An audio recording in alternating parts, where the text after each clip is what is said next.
आज घरमै स्वादिलो पानीपुरी बनाउने र खाने भनेर सामानहरू तयार पार्दैछु। So hello everyone, welcome back to my new blog. मैले पसलबाट सामानहरू किनेर लिएर आएको थिएँ अनि बुढीले पानीपुरी फुराउँदै गरेको थियो। मैले चाहिँ प्याज र खोर्सानी काट्दैछु। आलु चाहिँ हाम्रो अघि कुकरमा पाकिसकेको छ। बाहिरको स्वादभन्दा कम छैन। आफ्नै हातले बनाएको पानीपुरीको मजा नै बेग्लै हुन्छ। मसलेदार आलुको मिश्रण र अमिलो पिरो पानीपुरीको स्वादले मन नै लोभ्याइदिन्छ। परिवारसँग बसेर रमाइलो गर्दै घरमै तयार भएको यो स्वादिलो पानीपुरीको आनन्द नै बेग्लै हुन्छ।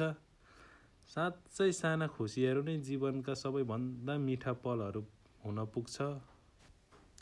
सो यता अमिलो पानी तयार हुँदैछ।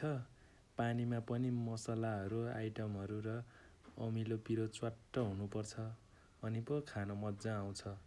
अब पानीपुरी पनि रेडी भइसक्यो। अब खानुपर्ने हुन्छ।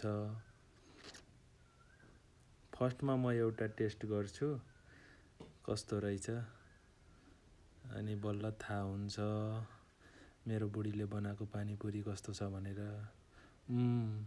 लास्टै मिठो रहेछ, अमिलो पिरो स्वादिलो च्वाट्ट परेको भएछ। मेरै बुढीले बनाएको त हो, पानीपुरी हो नि त। र मेरो